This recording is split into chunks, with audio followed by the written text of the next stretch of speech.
बिस्मिल्लाहिर्रहमानिर्रहीम। Question number 1 है हमारे पास। फाइनल जो पेपर है एफएमएससी थर्ड का मैथमेटिकल स्टैटिस्टिक्स, क्वेश्चन नंबर 1 जो दिया गया है उसका स्टेटमेंट क्या कहते हैं। सबसे पहले हम स्टेटमेंट पे तवज्जो देते हैं। स्टेटमेंट क्या कहता है, let M be the event that the family has children of both sexes and P be the event that a family has at most one boy. If a family is known to have 3 children, then show that M and P are independent events. Second जो कहता है part में, 4 children then show that M and P are dependent events. इसका मतलब यह है कि एक फैमिली है जिसमें मतलब बोथ सेक्सेस है, बॉय और गर्ल। तो एम जो उसने दिया है एक ऐसा इवेंट है जो बोथ सेक्सेस को रिप्रेजेंट करता है। पी जो उसने दिया हुआ वो एट मोस्ट वन बॉय को रिप्रेजेंट करते हैं। तो सबसे पहले गिवन की तरफ आते हैं कि गिवन क्या है। हेयर 2 इवेंट्स, हमारे पास जो है 2 इवेंट्स गिवन हैं, एम एंड पी। एम जो है वो रिप्रेजेंट करता है बोथ सेक्सेस और पी रिप्रेजेंट करते हैं at most one boy. Here 2 events given that such that M be the event that a family has children of both sexes and P be the event that a family has at most one boy. Required में हमें क्या कहते हैं, हमसे कौन सी चीज़ ये मांग रहा है। If a family is known to have 3 children then show that M and P are independent events. जब फैमिली में तीन चिल्ड्रन होंगे तो ये कहता है कि ये शो करे कि एम, तो उस वक्त एम और पी जो होंगे ये इंडिपेंडेंट इवेंट होंगे। और अगर फैमिली में 4 चिल्ड्रन होंगे तो ये शो करो कि एम और पी जो है इंडिपेंडेंट इवेंट है। तो चलते हैं पेज 2 की जानिब।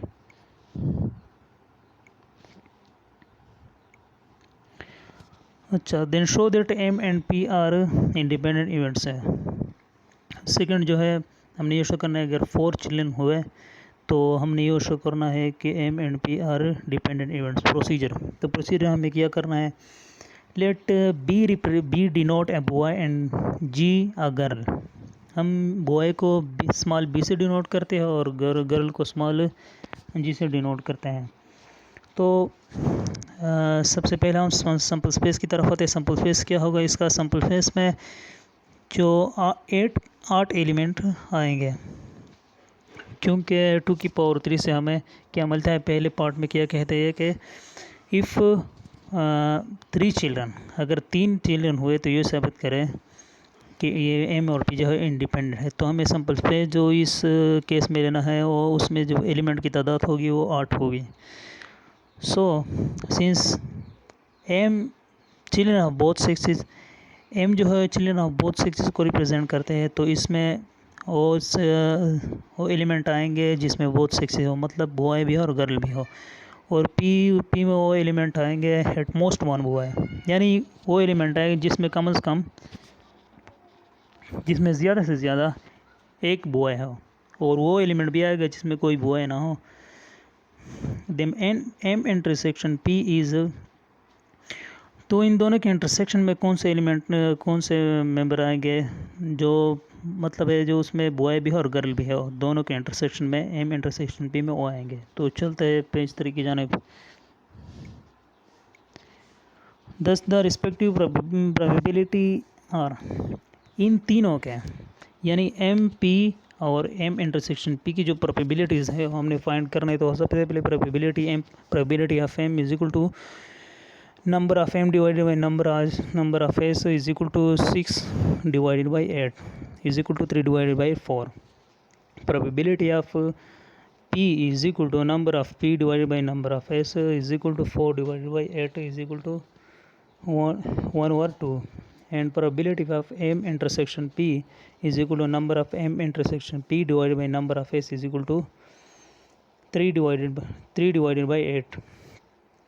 तो इंटरसेक्शन का जो प्रोबेबिलिटी हमारे पास हासिल हो चुकी है वो है probability of M intersection P is equal to 3/8।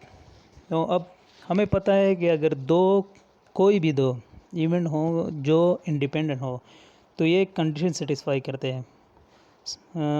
For example अगर ए और बी इंडिपेंडेंट इवेंट है किसी सैम्पल स्पेस के, तो ये अगर इंडिपेंडेंट हुए तो ये एक सेटिस्फाई, एक प्रॉपर्टी सेटिस्फाई करेंगे, एक कंडीशन सेटिस्फाई करेंगे। वो क्या है कि probability of A intersection B is equal to probability of A dot probability of B. अगर ये कोई भी दो इवेंट किसी सैम्पल स्पेस की ये कंडीशन सेटिस्फाई करे तो हम कहेंगे कि ये इवेंट जो है ये आपस में इंडिपेंडेंट है। Now here we see that probability of M dot probability of p is equal to 3/4 dot 1/2 is equal to 3/8। इसको हम इक्वेशन नंबर 2 देते हैं। ऊपर हमने जो इंटरसेक्शन की प्रोबेबिलिटी थी उसको हमने इक्वेशन नंबर 1 दिया था, इसको हम इक्वेशन नंबर 2 देते हैं। Now from 1 and 2 we see that अगर हम 1 और 2 को कंपेयर करें तो हम ये देख सकते हैं कि probability of M intersection P is equal probability of M dot probability of P. So M and P are independent events. तो इसका मतलब क्या हुआ, हमने एक जो दोनों रिक्वायरमेंट थे क्वेश्चन के हमने मतलब उसमें पहला जो है हमने साबित कर दिया कि probability of M probability of M and probability of P, यानी अगर हम इसके अलग अलग प्रोबेबिलिटी और इसकी इंटरसेक्शन प्रोबेबिलिटी का मौज ना करें तो ये सेम आते हैं।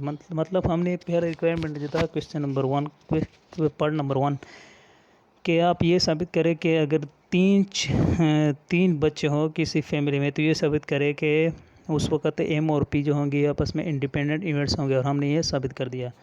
तो दूसरे पार्ट की तरफ आते हैं।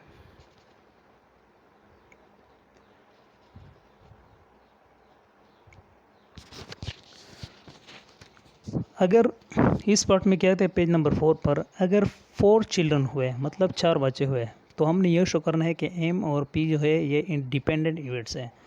मतलब वो कंडीशन जो कोई भी दो किसी सैम्पल स्पेस के इंडिपेंडेंट इवेंट्स जो सेटिस्फाई करते हैं उसके खिलाफ हम जाएंगे। मतलब अगर वो आपस में बराबर ना हो तो इसका सैम्पल स्पेस क्या होगा, जब 4 बच्चे होंगे तो उसमें ज़ाहिर है कि पहले 4 बच्चे होंगे, फिर आगे कम करेंगे 3 बच्चे, 3 बॉयज़ होंगे, 1 गर्ल होगा। तो इस तरह हम ये सैम्पल स्पेस बनाया। इस सैम्पल स्पेस में 2 की पावर 4, तो इसमें हमें 16 एलिमेंट जो है हो आएंगे। एम हमें पता है कि एम रिप्रेजेंट करते चिल्ड्रन ऑफ बोथ सेक्सेस, तो इसमें वो एलिमेंट आएंगे जिसमें गर्ल भी हो और बॉय भी हो। और पी हमें पता हो कि रिप्रेजेंट करता है कि एट मोस्ट 1 बॉय, यानी वो एलिमेंट यानी हर वो एक एलिमेंट जिसमें कम ज़्यादा से ज़्यादा एक बॉय है। और इसमें ये भी आ जाएगा कि जिसमें कोई बॉय ना हो उसमें वो एलिमेंट भी आ जाएगा।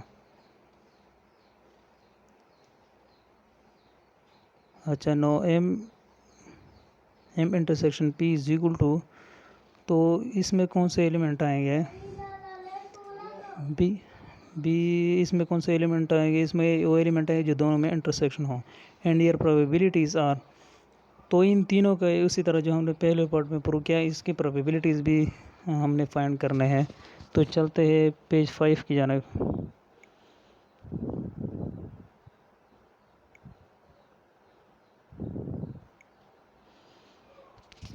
तो जाहिर सी बात है probability of M is equal to 14 divide by 16 में प्रोबेबिलिटी ऑफ एम जो होंगे उसमें 14 एलिमेंट जो है आएंगे, इसलिए नंबर ऑफ़ एम जो है इस केस में वो 14, नंबर ऑफ़ एस जो है वो सैम्पल स्पेस की यानी जो जितने एलिमेंट हैं वो 16 है। तो this is equal to 7 divided by 8। Probability of P is equal to 5 divided by 16। Probability of P यानी पी में एटमोस्ट 1 वे में, यानी ये एक ऐसा इवेंट है जो हमको दिया गया है कि ये ऐसा इवेंट है जिसमें ज़्यादा से ज़्यादा जो है बॉय आ सकते हैं। तो इसमें 5 एलिमेंट भी होंगे, तो 5 डिवाइडेड बाई 16। और इसकी इंटरसेक्शन का प्रोबेबिलिटी ऑफ एम इंटरसेक्शन उसमें ज़ाहिर से 4 एलिमेंट थे। तो probability of M intersection P is equal to four divided by 16, यानी number of M intersection P divided by number of S is equal to 4 divided by 16 is equal to 1/4। इसको हम question number 1 consider करते हैं।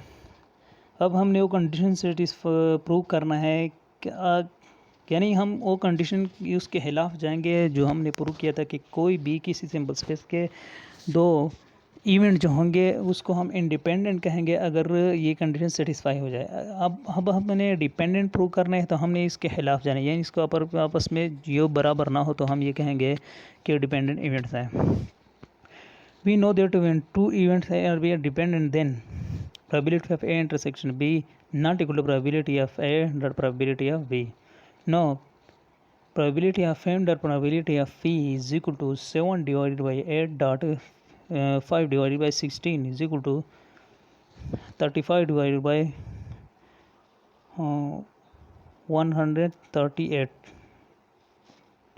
इसको हम equation number 2 consider करते हैं। Now clearly from equation 1 and 2 we see that probability of M intersection P not equal probability of M dot probability of P.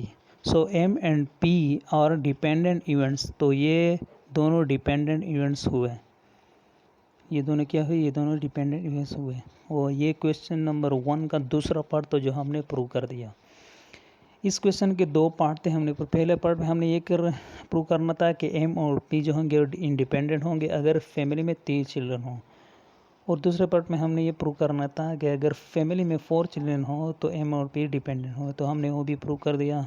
तो इस तरह क्वेश्चन नंबर 1 जो है वो कंप्लीट हो गया।